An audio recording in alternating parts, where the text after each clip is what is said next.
ನೆಕ್ಸಲರನ್ನ ಮುಖ್ಯವಾಹಿನಿ ತರುವುದರಲ್ಲಿ ಪ್ರಮುಖ ಪಾತ್ರವನ್ನು ವಹಿಸಿದಂತಹ ಪಾರ್ವತೇಶ್ ಬಿಲ್ದಳೆಯವರು ಅವರು ನಮ್ಮ ಜೊತೆ ಇದ್ದಾರೆ. ಬನ್ನಿ, ಇದೆಲ್ಲ ಪ್ರಕ್ರಿಯೆ ಯಾವ ರೀತಿ ಆಯಿತು, ಹಾಗೆಯೇ ಅವರ ಡಿಮ್ಯಾಂಡ್ಗಳು ಏನಿದೆ, ಮುಂದೆ ಯಾವ ರೀತಿಯಾಗಿ ಅವರು ನಾಗರಿಕವಾಗಿ ಸಮಾಜದಲ್ಲಿ ಗುರುತಿಸ್ಕೊಳ್ತಾರೆ, ಅದೆಲ್ಲ ಕಾನೂನು ಪ್ರಕ್ರಿಯೆಗಳೆಲ್ಲ ಯಾವ ರೀತಿಯಾಗಿ ನಡೆಯುತ್ತೆ, ಹಾಗೆಯೇ ಮುಖ್ಯಮಂತ್ರಿ ಅಂದರೆ ಸರ್ಕಾರದ ಜೊತೆ ಯಾವ ರೀತಿಯಾಗಿ ಮಾತುಕತೆ ಆಯಿತು, ಇದೆಲ್ಲರ ಕುರಿತಂತೆ ಮಾತಾಡ್ತಾ ಹೋಗೋಣ. ಸರ್ ನಮಸ್ತೆ.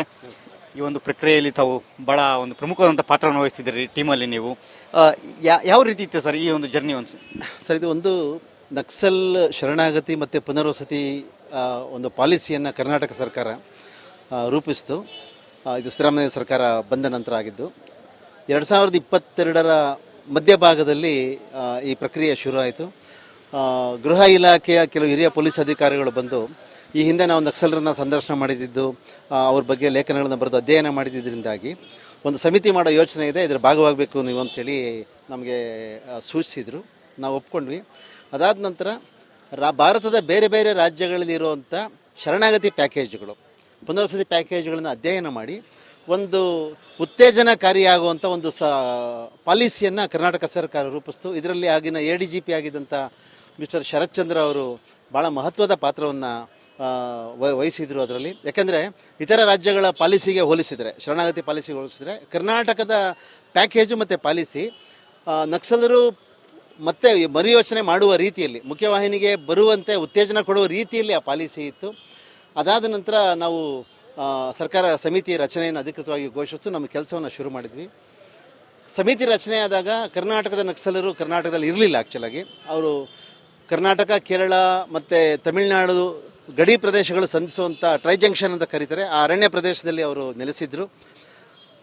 ಈ 2024ರ ಮೇ ತಿಂಗಳಿನಲ್ಲಿ ಅವರು ಮತ್ತೆ ಅಲ್ಲಿಂದ ತ್ಯಜಿಸಿ ಕರ್ನಾಟಕಕ್ಕೆ ವಾಪಸ್ ಬಂದರು ಅಂತೇಳಿ ನಮಗೆ ಸುಳಿವು ಸಿಕ್ತು. ಇದರಲ್ಲಿ ನಕ್ಸಲ್ ಒಟ್ಟು ಇಂಟೆಲಿಜೆನ್ಸ್ ವಿಭಾಗದ ಶ್ರೀಯುತ ಹೇಮಂತ್ ನಿಂಬಾಳ್ಕರ್ ಅವರು ನಮಗೆ ಬಹಳ ಮಾರ್ಗದರ್ಶನ ಮತ್ತು ಸಹಕಾರ ಕೊಟ್ಟರು. ಮತ್ತು ರಾಜ್ಯ ಗುಪ್ತದಳದ ಆಂತರಿಕ ಭದ್ರತಾ ವಿಭಾಗದ ಗುಪ್ತದಳದ SP ಆಗಿರುವಂಥ ಹರಿರಾಮ್ ಶಂಕರ್ ಅವರು ನಮ್ಮ ತಂಡಕ್ಕೆ ಬಹಳ ಉತ್ತಮವಾದ ಮಾರ್ಗದರ್ಶನ ಮಾಡಿ ಅವರ ಅನುಭವ ಚಾಕಚಕ್ಯತೆಗಳನ್ನೆಲ್ಲ ನಮಗೆ ಒದಗಿಸಿಕೊಟ್ರು. ಹಾಗಾಗಿ ಸಮಿತಿ, ನಾವು ಅದನ್ನು ಇದುವರೆಗೂ ಸಾರ್ವಜನಿಕವಾಗಿ ಹೇಳಿರಲಿಲ್ಲ, ನಾವು ಕಳೆದ 1 ವರ್ಷದಲ್ಲಿ ಹೊರ ರಾಜ್ಯಗಳಿಗೂ ಹೋಗಿ ಈ ನಕ್ಸಲರ ಸಂಪರ್ಕ ಎಲ್ಲಿರಬಹುದು, ಎಲ್ಲಿ ಅವ್ರ ಚಟುವಟಿಕೆ ಇರ್ಬೋದು ಅಂತೇಳಿ ಪತ್ತೆ ಹಚ್ಚೋದಕ್ಕೆ ಹೊರ ರಾಜ್ಯಗಳಿಗೆಲ್ಲ ಹೋಗಿ ಬಂದ್ವಿ ನಾವು. ಮತ್ತು ಪಶ್ಚಿಮ ಘಟ್ಟದ ಪ್ರದೇಶದಲ್ಲಿ ತಿಂಗಳಾನುಗಟ್ಟಲೆ ನಾವು ಅನೇಕ ಬಾರಿ ಅಲ್ಲಿ ಹೋಗಿ ಆದಿವಾಸಿಗಳನ್ನ ಭೇಟಿಯಾಗೋದು, ಅರಣ್ಯ ಪ್ರದೇಶದಲ್ಲಿ ರಿಮೋಟ್ ವಿಲೇಜಸ್ಗೆ ಹೋಗಿ ಭೇಟಿಯಾಗೋದು, ಸರ್ಕಾರದ ಪ್ಯಾಕೇಜ್ ಬಗ್ಗೆ ಅವರಿಗೆ ಮನವರಿಕೆ ಮಾಡಿಕೊಡೋ ಪ್ರಯತ್ನಗಳನ್ನು ತುಂಬ ಮಾಡ್ತಾಯಿದ್ವಿ ನಾವು. ಈಗ ಸ್ವಲ್ಪ ದಿವಸದ ಹಿಂದೆ ಅವರು ಪಶ್ಚಿಮ ಘಟ್ಟದಲ್ಲಿ ಕೆಲವು ಕಡೆ ಕಾಣಿಸ್ಕೊಂಡಿದ್ದು ವರದಿಗಳು ಬಂತು. ಮತ್ತು ಅಲ್ಲಿ ಜನ ನಮಗೆ ಕೆಲವು ಮಾಹಿತಿಗಳನ್ನ ಕೊಟ್ಟರು. ನಮ್ಮ ಶರಣಾಗತಿ ಪುನರ್ವಸತಿ ಸಮಿತಿಯ ವತಿಯಿಂದ ನಾವು ಅವ್ರನ್ನ ಸಂಪರ್ಕ ಸಾಧಿಸೋದಕ್ಕೆ ಸಾಧ್ಯ ಆಯಿತು. ನಮ್ಮ ಈ ಪ್ರಯತ್ನದಲ್ಲಿ ಅನೇಕ ವ್ಯಕ್ತಿಗಳು, ನಮ್ಮ ಒಂದು ವರದಿಯಲ್ಲಿ ಹೇಳಿದ್ದೀವಿ, ಅನೇಕ ವ್ಯಕ್ತಿಗಳು ಬೇರೆ ಬೇರೆ ರೀತಿಯಲ್ಲಿ ನಮಗೆ ಸಹಕಾರ ಕೊಟ್ಟಿದ್ದಾರೆ. ಪೊಲೀಸ್ ಇಲಾಖೆ ಸಹಕಾರ ಕೊಟ್ಟಿದೆ, ಶಾಂತಿಗಾಗಿ ನಾಗರಿಕ ವೇದಿಕೆಯವರು ಕೈ ಜೋಡಿಸಿದ್ದಾರೆ ಈ ಪ್ರಯತ್ನದಲ್ಲಿ. ಇದೆಲ್ಲದರಿಂದಾಗಿ ನಾವು ಅವ್ರ ಜೊತೆ ಮಾತುಕತೆ ನಡೆಸಿಬಿಟ್ಟು ಈ ಸರ್ಕಾರದ ಶರಣಾಗತಿ ಪಾಲಿಸಿಯನ್ನು ಒಪ್ಕೊಂಡು ನೀವು ಮುಖ್ಯವಾಹಿನಿಗೆ ಬನ್ನಿ, ಕಾನೂನಿನ ಚೌಕಟ್ಟಿನಲ್ಲಿ ನಿಮಗೆ ಜನಪರ ಕೆಲಸಗಳನ್ನು ಮಾಡೋದಕ್ಕೆ ಅವಕಾಶ ಇದೆ ಅಂತ ಹೇಳಿದ್ದೀವಿ. ಕೇಸ್ಗಳಲ್ಲಿ ರಿಯಾಯಿತಿ ಇಲ್ಲ, ಇದು ಪಾಲಿಸಿಯಲ್ಲಿ ಸ್ಪಷ್ಟವಾಗಿ ಹೇಳಲಾಗಿದೆ. ಅಲ್ಲಿ ಒಬ್ಬೊಬ್ಬರ ಮೇಲೆ 20, 40, 60 ಪ್ರಕರಣಗಳಿವೆ. ಸೊ ಅದರಲ್ಲಿ ರಿಯಾಯಿತಿ ಇಲ್ಲ. ಅವರು ನ್ಯಾಯಾಲಯದಲ್ಲಿ ಪ್ರಕರಣಗಳನ್ನು ಎದುರಿಸಬೇಕು. ಆರೋಪ ಸಾಬೀತಾದರೆ ಶಿಕ್ಷೆಗೊಳಗಾಗ್ತಾರೆ, ನಿರ್ದೋಷಿಗಳು ಅಂತಾಯಿತು ಅಂದರೆ ಬಿಡುಗಡೆ ಆಗ್ತಾರೆ. ಇದನ್ನು ಹೊರತುಪಡಿಸಿ ಪ್ಯಾಕೇಜು ಬಹಳ ಉತ್ತಮವಾಗಿದೆ. ಇದು ಎ ಗ್ರೇಡಿನ ನಕ್ಸಲೈಟರ್ಗೆ 7.5 ಲಕ್ಷ ರೂಪಾಯಿ, ಹೊರ ರಾಜ್ಯದ ನಕ್ಸಲೈಟರ್ ಅದೇ 4 ಲಕ್ಷ ರೂಪಾಯಿ, ಈ ಥರದ್ದೆಲ್ಲ ಇದೆ. ಅವರ ಹಿರಿತನ ಮತ್ತು ಹೋರಾಟದಲ್ಲಿ ಅವರ ಸ್ಥಾನ ಇದನ್ನು ಆಧರಿಸಿ ಇರುವಂಥ ಪ್ಯಾಕೇಜು ಇದು. ಸೊ ಅವರೀಗ ಮುಖ್ಯವಾಹಿನಿಗೆ ಬಂದಿದ್ದಾರೆ. ಒಂದು 6-8 ತಿಂಗಳು, 1 ವರ್ಷದ ತನಕ ಜಾಮೀನು ಸಿಗೋದು ಈ ಥರದ್ದು ಸ್ವಲ್ಪ ಸಮಯ ತಗೋಬೋದು. ಮಾನಸಿಕವಾಗಿ ನೀವು ಸಿದ್ಧರಿರಬೇಕು ಅಂತೇಳಿ ಅವ್ರಿಗೆ ಒಪ್ಪಿಸಿದ್ದೀವಿ. ಇದು ಈ ಸಮಿತಿಯ ಗೆಲುವು ಅಂತ ನಾನು ಖಂಡಿತ ಭಾವಿಸೋದಿಲ್ಲ. ಕರ್ನಾಟಕ ಸರ್ಕಾರದ ಉತ್ತೇಜನಕಾರಿಯಾದಂಥ ಪ್ಯಾಕೇಜು ಒಂದು ಪರಿಣಾಮ ಬೀರಿತು. ಮುಖ್ಯವಾಹಿನಿಗೆ ಬರಬೇಕು ಅಂತ ನಕ್ಸಲರು ನಿರ್ಧಾರ ಮಾಡಿದ್ದು ಅದು ಒಂದು ಮುಖ್ಯವಾದ ತಿರುವು. ಅದು ನಾವು ಸೇತುವೆಯಾಗಿ ಕೆಲಸ ಮಾಡಿದ್ದೀವಿ. ಡಿಮ್ಯಾಂಡ್ಸ್ ಏನಿತ್ತು ಸರ್? ಪ್ರಮುಖವಾಗಿ ವೈಯಕ್ತಿಕವಾದದ್ದು ಇಲ್ಲವೇ ಇಲ್ಲ. ಜನರ ಹಿತಾಸಕ್ತಿಗೆ ಸಂಬಂಧಪಟ್ಟ ಬೇಡಿಕೆಗಳನ್ನು ಮಂಡಿಸಿದ್ದಾರೆ. ನಿರುದ್ಯೋಗ ಸಮಸ್ಯೆಯ ಬಗ್ಗೆ ಮಾತಾಡಿದ್ದಾರೆ.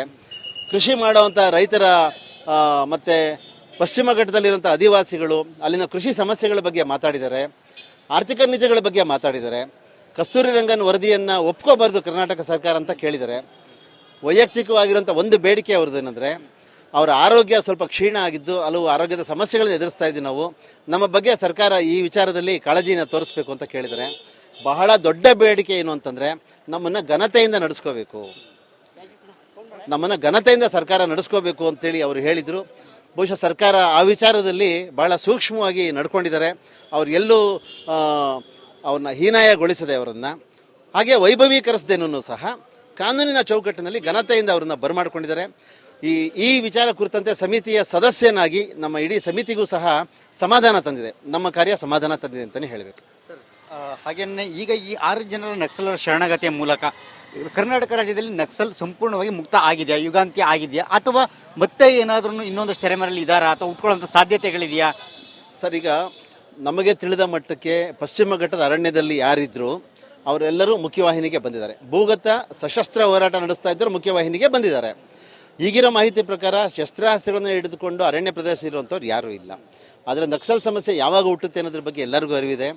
ಪ್ರಭುತ್ವ ಜನವಿರೋಧಿ ಆದಾಗ ಜನ ಬಂಡಾಯ ಹೇಳ್ತಾರೆ. ಪ್ರತಿಭಟನೆ ಬೇರೆ ಬೇರೆ ರೂಪದಲ್ಲಿರುತ್ತೆ. ಶಾಂತಿಯುತವಾಗಿ ಪ್ರತಿಭಟನೆ ಮಾಡೋರು ಇರ್ತಾರೆ, ಹಿಂಸಾತ್ಮಕ ಪ್ರತಿಭಟನೆ ಮಾಡೋರು ಇರ್ತಾರೆ, ಸಶಸ್ತ್ರ ಹೋರಾಟ ಮಾಡೋರು ಇರ್ತಾರೆ. ಆದರೆ ನಮ್ಮ ಸಂವಿಧಾನದಲ್ಲಿ, ಕಾನೂನಿನಲ್ಲಿ ಆ ರೀತಿಯಾದ ಕಾನೂನು ಬಾಹಿರ ಚಟುವಟಿಕೆಗಳಿಗೆ ಅವಕಾಶ ಇಲ್ಲ. ಕರ್ನಾಟಕ ಸರ್ಕಾರ ಆ ಥರದ್ದಕ್ಕೆ ಆ ಜನರಲ್ಲಿ ಆ ಬಂಡಾಯದ ಮನೋಭಾವ ಬೆಳೆಯೋ ರೀತಿಯಲ್ಲಿ ವರ್ತಿಸೋದಿಲ್ಲ. ಜನರ ಸಮಸ್ಯೆಗಳನ್ನು ಸೂಕ್ಷ್ಮವಾಗಿ ಅರಿತು ಸ್ಪಂದಿಸ್ತಾರೆ ಅನ್ನೋಂಥ ಒಂದು ಭರವಸೆ ನಮಗೂ ಇದೆ. ಹಾಗಾಗಿ ಮುಂದಿನದ ವಿಚಾರಗಳನ್ನು ನಾವು ಊಹೆ ಮಾಡ್ಕೊಳ್ಳೋಕೆ ಸಾಧ್ಯ ಇಲ್ಲ. ಸದ್ಯದ ಮಟ್ಟಿಗೆ ಇಲ್ಲಿ ಶಸ್ತ್ರಾಸ್ತ್ರ ಇಟ್ಕೊಂಡಿರೋಂಥ ಹೋರಾಟಗಾರರು ಇಲ್ಲ. ಹಾಗೆ ನಕ್ಸಲರ ಜೊತೆ ಬಹಳ ಹತ್ತಿರದಿಂದ ತಾವು ಓಡಾಡ್ಕೊಂಡು ಬಂದ್ರಿ, ಅವರ ಭಾವನೆಗಳನ್ನ ಅರ್ಥ ಮಾಡ್ಕೊಂಡು ಕೂಡ ಮಾಡುವಂಥ ಪ್ರಯತ್ನ ಕೂಡ ಮಾಡಿದ್ರಿ, ಮುಖ್ಯವಾಹಿನಿ ತರೋದ್ರಲ್ಲಿ ಬಹಳ ದೊಡ್ಡ ಮಟ್ಟದಲ್ಲಿ ಯಶಸ್ವಿ ಕೂಡ ಆದ್ರಿ. ಇದೆಲ್ಲರ ಜೊತೆಗೆ ಒಂದು ಕುತೂಹಲ ನಾಗರಿಕವಾಗಿ ಜನರಿಗೆ ಇರೋಂಥದ್ದು, ಅವರಲ್ಲಿ ಏನೆಲ್ಲ ವೆಪನ್ಸ್ಗಳಿತ್ತು, ಈಗ ಎಷ್ಟೆಲ್ಲ ವೆಪನ್ಸ್ಗಳನ್ನ ಸರೆಂಡರ್ ಮಾಡಿದ್ದಾರೆ, ಆ ರೀತಿಯಾಗಿ ಏನಾದರೂ ಒಂದಷ್ಟು? ಈಗ ಈಗಿನ ಸರೆಂಡರ್ ವಿಚಾರದಲ್ಲಿ ವೆಪನ್ಸ್ ಇಲ್ಲ. ಈಗ ಈ ಹಿಂದೆ ಅವರು ಎನ್ಕೌಂಟರ್ಗಳಾದಾಗ, ಪೊಲೀಸು ಮತ್ತು ನಕ್ಸಲರ ನಡುವೆ ಮುಖಾಮುಖಿ ಆದಾಗ, ಅರೆಸ್ಟ್ ಆದಾಗ ವೆಪನ್ಸ್ ಸಿಕ್ಕಿದೆ ಅನ್ನೋ ಥರದ ಪತ್ರಿಕಾ ವರದಿಗಳಿದ್ವು. ಅದರ ಸಂಬಂಧಪಟ್ಟಂಗೆ illegal possession of fire arms ಪ್ರಕರಣಗಳು, EIP ಪ್ರಕರಣಗಳು ದಾಖಲಾಗಿರ್ತವೆ. ಇವತ್ತಿನ ಶರಣಾಗತಿಯ ವಿದ್ಯಮಾನಗಳಲ್ಲಿ ವೆಪನ್ಸ್ ಇಲ್ಲ ಅವ್ರ ಹತ್ರ. 6 ಜನರ ಹತ್ರ ಯಾರ ಹತ್ರ ವೆಪನ್ಸ್ ಇಲ್ಲ. ಅದು ನಮಗೆ ಖಚಿತ, ಅದು ವೆಪನ್ಸ್ ಇಲ್ಲ ಅಂತ ಆಗಿದೆ.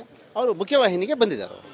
ಹಿಂದೆ ವಿಕ್ರಮ್ ಗೌಡ ಅವರ ಎನ್ಕೌಂಟರ್ ಆದಂಥ ಸಂದರ್ಭದಲ್ಲಿ ಒಂದು ಮಷಿನ್ ಗನ್ ಆ ರೀತಿಯ ಒಂದು ಇತ್ತು ಅಂತಕ್ಕಂಥ ಒಂದಷ್ಟು ಚರ್ಚೆ ಆಯಿತು. ಆದರೆ ಅದನ್ನು ಈವರೆಗೂ ಕೂಡ ಸರ್ಕಾರ ಆಗಲಿ ಅಥವಾ ಪೊಲೀಸ್ ಇಲಾಖೆಗಳಲ್ಲಿ ಯಾವ ಒಂದು ವಶಪಡಿಸ್ಕೊಂಡಿರ್ತಕ್ಕಂಥದ್ದನ್ನು ಎಲ್ಲೂ ಬಹಿರಂಗ ಕೂಡ ಮಾಡಿಲ್ಲ. ಒಂದಷ್ಟು ಕುತೂಹಲ ಮತ್ತು ಅನುಮಾನಗಳು ಕೂಡ ಮೂಡಿಸುವಂಥದ್ದು. ಎಲ್ಲೋ ಎನ್ಕೌಂಟರ್ ಕೂಡ ಅವ್ರು ಮಾಡಿದಂಥ ಸಂದರ್ಭದಲ್ಲಿ ಅದೆಲ್ಲೋ ಒಂದು ಉದ್ದೇಶಪೂರ್ವಕವಾಗಿ ಆಗಿತ್ತಾ, ಏನಾದರೂ ಇವ್ರನ್ನ ಮುಖ್ಯವಾಗಿ ತರೋದಕ್ಕೋಸ್ಕರ ಅವ್ರನ್ನ ಎದುರಿಸುವಂಥದ್ದು ಆಯ್ತಾ ಏನಾದರೂ ಆ ಥರ? ಸರ್, ಈಗ ವಿಕ್ರಮ್ ಗೌಡ ಅವ್ರದ್ದು ನವೆಂಬರ್ 18ನೇ ತಾರೀಕು ಸಾವು ಆಗಿದೆ. ಸಮಿತಿಯ ಸದಸ್ಯನಾಗಿ ಆ ವಿಚಾರವನ್ನು ಕುರಿತು ನಾನು ಮಾತಾಡೋದು ಅನುಚಿತ ಆಗುತ್ತೆ. ಸರ್ಕಾರ, ಮುಖ್ಯಮಂತ್ರಿಯವರು ಇವತ್ತಿನ ಸಭೆಯಲ್ಲಿ ಮಾಧ್ಯಮಗಳ ಮುಂದೆನೇ ಹೇಳಿದ್ದಾರೆ, ಅವರ ತನಿಖೆಯನ್ನು ಕುರಿತು COD, ಅವರ ಸಾವಿನ ಕುರಿತು COD ತನಿಖೆಗೆ ನಾವು ಕ್ರಮ ವಹಿಸಿದ್ದೀವಿ ಅಂತ ಹೇಳಿದ್ದಾರೆ. ಆ ತನಿಖೆ ಮುಕ್ತಾಯವಾದ ನಂತರ ಬಹುಶಃ ನಮಗೆ ಇನ್ನಿತರ ಬೇರೆ ವಿಚಾರಗಳು ಬೆಳಕಿಗೆ ಬರ್ಬೋದು ಅಂತ ಅಂದ್ಕೊಂಡಿದ್ದೀವಿ sir. Thank you so much sir. ಇದಿಷ್ಟು ಕೂಡ ಪಾರ್ವತೇಶ್ ಬೆಲ್ದಾಳೆ ಅವರ ಮಾತು. ಏನು ನಕ್ಸಲರನ್ನ ಮುಖ್ಯ ವಾಹಿನಿಗೆ ತರೋದಕ್ಕೆ ನಿಟ್ಟಿನಲ್ಲಿ ಸರ್ಕಾರ ಹಮ್ಮಿಕೊಂಡಂಥ ಸಮಿತಿ ಏನಿದೆ, ಸರ್ಕಾರ ರಚನೆ ಮಾಡಿದಂಥ ಸಮಿತಿ ಸದಸ್ಯರು ಒಟ್ಟಾರೆಯಾಗಿ ಅವ್ರಿಗೆ ಹೇಳುವಂತೆ ನಕ್ಸಲರು ಸಾಕಷ್ಟು ಡಿಮ್ಯಾಂಡ್ಗಳನ್ನು ಇಟ್ಟಿದ್ದಾರೆ. ಆದರೆ ಆ ಡಿಮ್ಯಾಂಡ್ ಯಾವುದೂ ಕೂಡ ವೈಯಕ್ತಿಕವಾಗಿ ಇಲ್ಲ, ಎಲ್ಲವೂ ಕೂಡ ಏನು ಸಮಾಜದಲ್ಲಿ ಮತ್ತು ಏನು ತುಳಿತಕ್ಕೆ ಒಳಗಾಗಿರೋರ ಒಂದು ಪರವಾಗಿಯೇ ಇರತಕ್ಕಂಥದ್ದು ಅಂತಕ್ಕಂಥ ಮಾತನ್ನು ಹೇಳಿದ್ದಾರೆ. ಜೊತೆಗೆ ಅವರಿಗೆ ಮುಂದೆ ಒಂದು ಡಿಮ್ಯಾಂಡನ್ನು ಸರ್ಕಾರ ಕೂಡ ಒಂದು ಷರತ್ತನ್ನು ವಿಧಿಸಿತ್ತಂತೆ. ಅಂದರೆ ಯಾವುದೇ ರೀತಿಯಾಗಿ ಶಿಕ್ಷೆಗೆ ಸಂಬಂಧಪಟ್ಟಂತೆ ಯಾವುದೇ ರೀತಿಯ ವಿನಾಯಿತಿ ಇಲ್ಲ, ಆ ರೀತಿ ಏನೇ ಇದ್ದು ಅಂದರೂ ಕೂಡ ನೀವು ಕಾನೂನಿನ ಮೂಲಕ ಎದುರಿಸಬೇಕು ಅಂತಕ್ಕಂಥ ಮಾತನ್ನು ಕೂಡ ಹೇಳಿದ್ರಂತೆ. ಒಟ್ಟಾರೆಯಾಗಿ ಶೈಲೇಂದ್ರ ಒಟ್ಟಾರೆಯಾಗಿ ಪಾರ್ವತೇಶ್ ಬೆಲ್ದಾಳೆ ಅವರು ಹೇಳುವಂತಹ ಮಾತು ನಿಜಕ್ಕೂ ಕೂಡ ಒಂದಷ್ಟು ಕುತೂಹಲಕಾರಿ ಅಂಶಗಳನ್ನು ಕೂಡ ನಮ್ಮ ಜೊತೆ ಹಂಚಿಕೊಂಡಿರ್ತಕ್ಕಂಥದ್ದು. ನೋಡೋಣ ಮುಂದಿನ ದಿನಗಳಲ್ಲಿ ಈ ಒಂದು ಶರಣಾಗತಿ ಪ್ರಕ್ರಿಯೆಗಳು ಯಾವ ರೀತಿಯಾಗಿ ಸಾಗುತ್ತೆ ಅನ್ನೋದನ್ನು. ಕ್ಯಾಮ್ರಾ ಪರ್ಸನ್ ಮಹೇಶ್ ಜೊತೆ ಸುರೇಶ್, ರಿಪಬ್ಲಿಕ್ ಕನ್ನಡ, ಬೆಂಗಳೂರು.